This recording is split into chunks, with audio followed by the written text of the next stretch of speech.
প্রিয় ছাত্রছাত্রী, এখন দশম শ্রেণীর চতুর্থ অধ্যায়ের আয়তঘন পরিমিতি, অর্থাৎ একটা আয়তাকার বস্তু যখন ঘন হবে, যে ঘন বস্তুর প্রতিটি তল আয়তক্ষেত্র তাকে আয়তঘন বলে।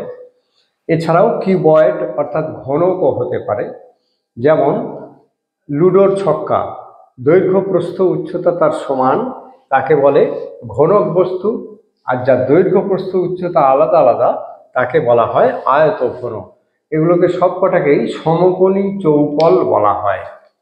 আমরা চলে আসি একটি একগ্রোশ দেশলাই বাক্সের একটি প্যাকেটের দৈর্ঘ্য প্রস্থ উচ্চতা যথাক্রমে 2.8 ডেসিমিটার, 1.5 ডেসিমিটার ও 0.9 ডেসিমিটার হলে একটি দেশলাই বাক্সের আয়তন কত হবে হিসাব করে লিখি।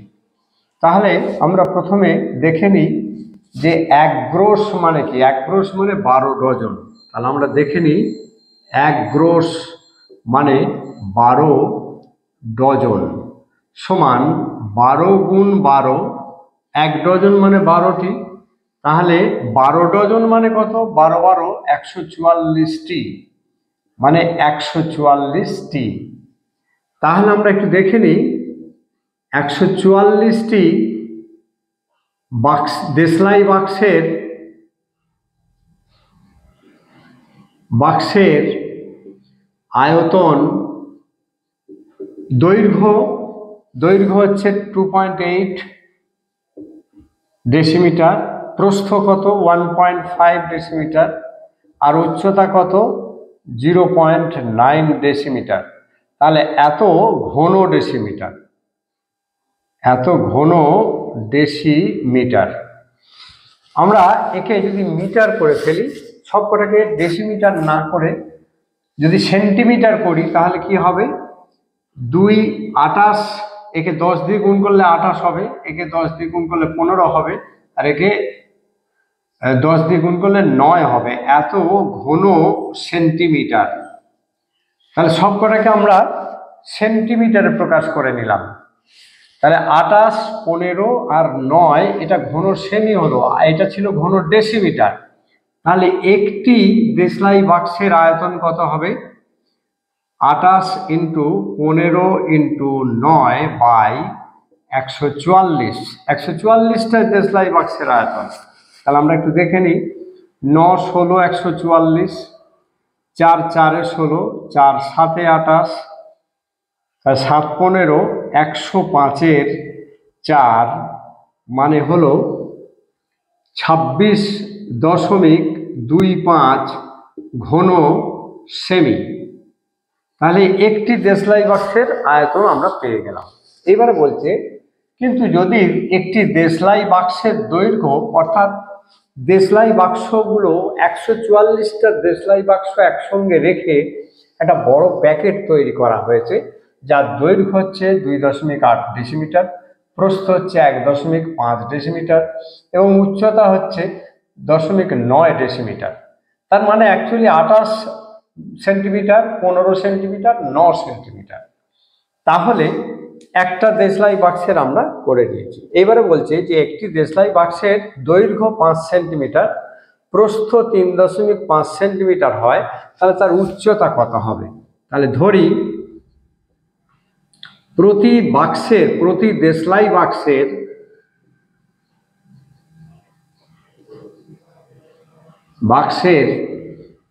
উচ্চতা সমান 8 সেন্টিমিটার। তাহলে অতএব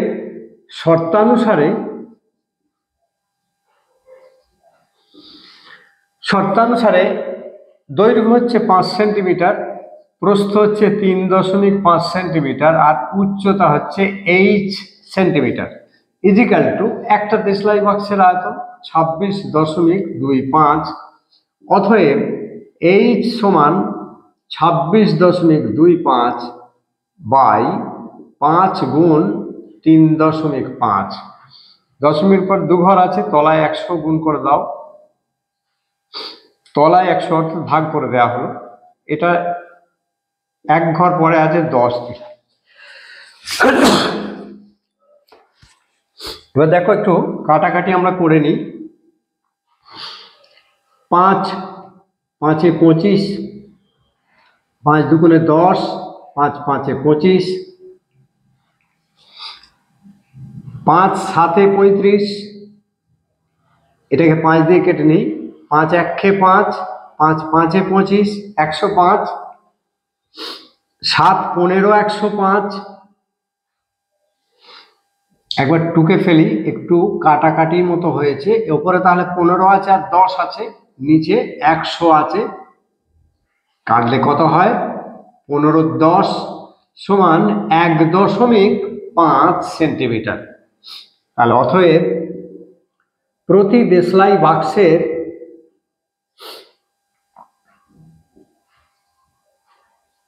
বাক্সের উচ্চতা 1.5 সেন্টিমিটার।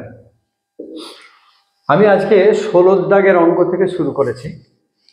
এর আগে আমি দুটি ভিডিওতে, এই কোষে দেখি 4-এর দুটি ভিডিওতে অঙ্কগুলো দিয়েছি। প্রথম ভিডিওতে এই সূত্রগুলো সম্পর্কে বিস্তৃত আমি আলোচনা করেছি। যারা এখনো দেখোনি তারা আমার চ্যানেলে এসে প্লেলিস্ট খুলে ক্লাস 10 ম্যাথ এটা খুললেই তোমরা পেয়ে যাবে। আর ভালো লাগলে লাইক দেবে, বন্ধু বান্ধবদের মধ্যে শেয়ার করবে। আমরা পরের অঙ্কে আসি। পরের অঙ্কে 17 অঙ্কে 2.1 মিটার দীর্ঘ, 1.5 মিটার প্রশস্ত মানে প্রস্থ একটি আয়তঘন চৌবাচ্চা, এইরকম একটা চৌবাচ্চা আছে, যার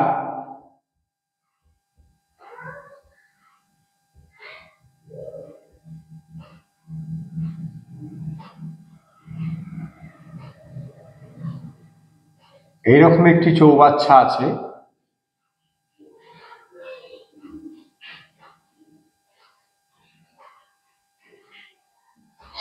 এরকমের চৌবাচ্চার অর্ধেক জলপূর্ণ আছে, অর্ধেক জলপূর্ণ আছে। ওই চৌবাচ্চায় আরো 630 লিটার জল ঢাললো।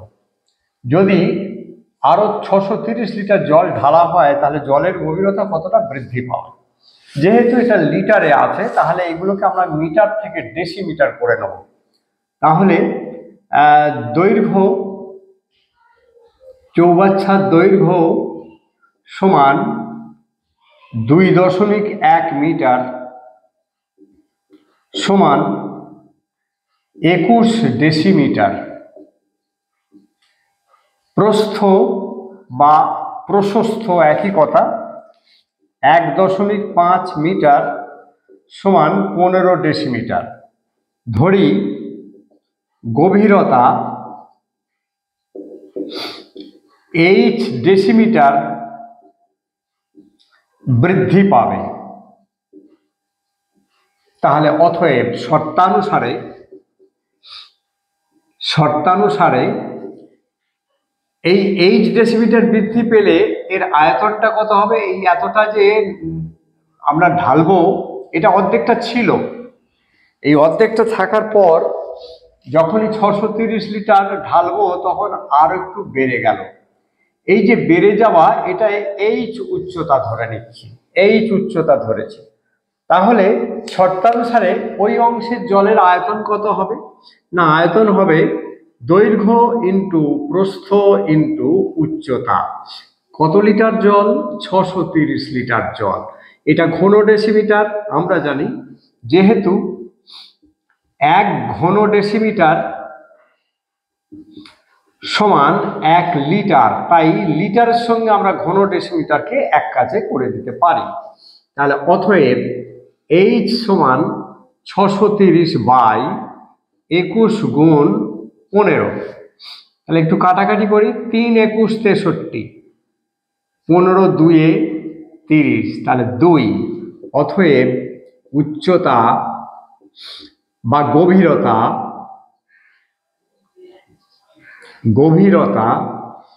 2 ডেসিমিটার বৃদ্ধি পাবে। হয়ে গেল এখানে আমাদের অঙ্কের উত্তর। আমরা পরের অঙ্কে আসি। পরের অঙ্কে 18 অঙ্ক। গ্রামের একটা আয়তক্ষেত্রকার মাঠ আছে, তার দৈর্ঘ্য প্রস্থ যথাক্রমে 20 মিটার ও 15 মিটার। ওই মাঠের ভেতরে 4 কোণে পিলার বসানোর জন্য 4 মিটার দৈর্ঘ্য বিশিষ্ট ঘনকাকৃতি গর্ত কেটে, অর্থাৎ এইগুলো 4 মিটার বাই 4 মিটার, এই গর্ত এবং ভেতরের দিকে গভীরতাও 4 মিটার করে, অর্থাৎ ঘনকাকৃতি গর্তটা কেটে এই বাকি জমিটার মধ্যে দিয়ে দিলে জমিটা কতটা উঁচু হবে, এটাই হচ্ছে অঙ্কটির মূল বিষয়। তাহলে আমরা প্রথমে মাঠের ক্ষেত্রফলটা দেখে নেব। মাঠের ক্ষেত্রফল আমরা জানি, কোনো জিনিসের ক্ষেত্রফল হচ্ছে দৈর্ঘ্য গুণ প্রস্থ সমান 20 গুণ 15 বর্গ মিটার সমান 300 বর্গ মিটার। এবারে এই যে জায়গাগুলোকে কাটা হয়েছে সেই জায়গাগুলো কতটা? চারটে আছে। তাহলে 4টি কোণের ক্ষেত্রফল, ওই অংশটির ক্ষেত্রফল আমরা জানি, এটা দৈর্ঘ্য এটা প্রস্থ দুটোই 4 মিটার করে। তাহলে ক্ষেত্রফল কত হবে? এক একটা 4 গুণ 4, তাহলে 4 গুণ 4 একটার ক্ষেত্রফল হবে। এরকম 4টি আছে, তাহলে ইন্টু 4 তত বর্গ মিটার হবে। তাহলে কত হলো? এটা 64 বর্গ মিটার। তাহলে এই গর্ত বাদ দিয়ে বাকি জায়গাটা কত? গর্ত বাদে বাকি জায়গা সমান 300 বিয়োগ 64 অত বর্গ মিটার সমান কত হয়? 6 দিলে 10, 6 7 7 কত? 236 বর্গ মিটার জমি উপরটা আছে, এই তলটা যেটা ফাঁকা সাদা জায়গা 236 বর্গ মিটার। এবারে মোট মাটি কত পাওয়া যাবে? মনে করি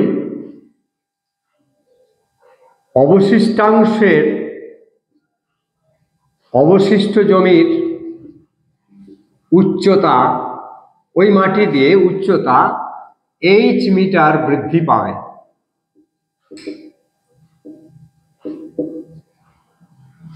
অতএব শর্তানুসারে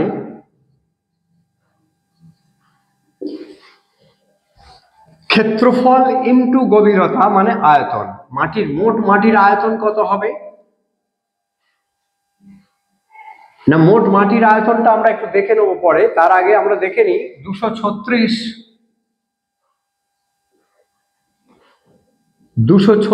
ইন্টু h, অর্থাৎ ক্ষেত্রফল ইন্টু, ধরে নিচ্ছি h এর উচ্চতা বাড়বে h মিটার, তাহলে ক্ষেত্রফল ইন্টু উচ্চতা মানে মোট মাটির আয়তন। কটা গর্ত আছে? 4টে গর্ত। প্রত্যেকটা গর্তের আয়তন কত? না 4 কিউব। দৈর্ঘ্য প্রস্থ উচ্চতা মাটির, এটা হচ্ছে আয়তন প্রত্যেকটার, ইন্টু 4টে গর্ত। একটা গর্তের আয়তন দৈর্ঘ্য ইন্টু প্রস্থ ইন্টু উচ্চতা। আমরা জানি ঘনকের আয়তন বাহু কিউব, প্রত্যেকটা বাহু যদি 4 হয় তাহলে মোট মাটিটা কত হবে? 4 কিউব। এরকম 4টি গর্ত আছে, তাই ইন্টু 4 করা হলো। অতএব h সমান 4 কিউব মানে 3টে 4 আর একটা 4 আছে, 4টে 4 বাই 236। তাহলে প্রথমে একটা 4 দিয়ে কাটি, 4 5 20, 4 9 36, আর যাবে না। 64 59 সমান 1.5 মিটার। অতএব অবশিষ্ট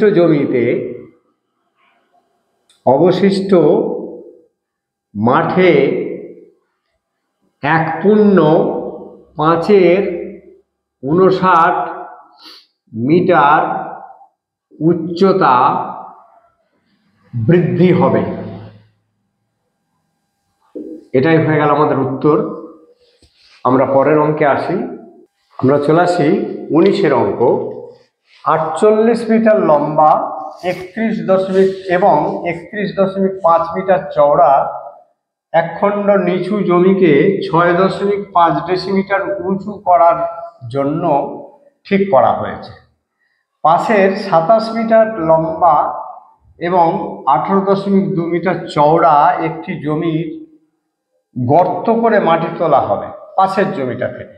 গর্তটি কত মিটার গভীর করতে হবে? মনে করি বা ধরি গর্তটি H মিটার গভীর করতে হবে।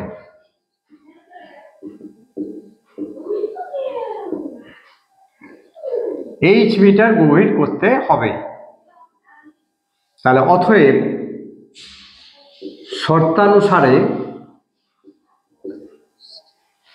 এই যে পরের জমিটা 27 মিটার দৈর্ঘ্য, 18.2 মিটার প্রশস্ত আর H মিটার গভীর করব। এটাকে তাহলে কোন জমিটাকে করব? 48 মিটার লম্বা, 31.5 মিটার চওড়া এবং এখানে এই 6.5 ডেসিমিটার আছে। এটাকে আমরা মিটারে করে নেব। ডেসিমিটার মিটারের থেকে ছোট, তাহলে একে 10 দিয়ে ভাগ করলে হবে 0.65 মিটার মিটার হবে। তাহলে আমরা এটা 0.65 মিটার লিখব, কারণ সবকটাই মিটার আছে, এটাই ডেসিমিটার ছিল। তাই এই জন্যে এই ডেসিমিটারটা কতটা উঁচু করবে? এত ডেসিমিটার উঁচু হবে সমান 6.5 ডেসিমিটার, মানে 0.65 মিটার। অর্থাৎ একে 10 দিয়ে ভাগ করা হলো, আরো এক ঘর দশমিক সরে গেল বাঁ দিকে, তাহলে এটা মিটার হয়ে গেল। এবারে সব কটাই, এটা হলো ঘন মাটি যত পাওয়া যাবে, আর এটা হলো এই জমিটাতে উঁচু করতে হবে। তাহলে অতএব H সমান 48 গুণ 31.5 গুণ 0.65 বাই 27 গুণ 18.2। তাহলে প্রথমে এরও এক ঘর দশমিক, এরও এক ঘর দশমিক তুলে দিলাম। এর দশমিক তুলতে গেলে তলায় 100 দিয়ে ভাগ করতে হবে। ঠিক আছে, এবার আমরা একটু কাটাকাটি করব। দেখো 5 13 65, 5 20 100, 13 দিয়ে এটা কাটো, 13 1 13, তাহলে 5 থাকে 2 52, 4 13 52, কেটে দিলাম। 7 2 14, 7 দিয়ে কাটলাম, 4 7 28, 5 7 35, 27 আছে, 27টাকে কেটে নিই। 3 15 45, আচ্ছা 9 দিয়ে কাটো এটাকে, 9 দিয়ে কাটলে বড় বড় করে কাটলে একটু ছোট হয়ে যাবে। 5 9 45, 3 9 27, 9 দিয়ে কাটা হলো। 5 9 45, 3 9 27, 3 16 48, 2 8, 5 4 20, 4 2 8, তাহলে কিছুই থাকলো না, সমান 2 মিটার। অতএব পাশের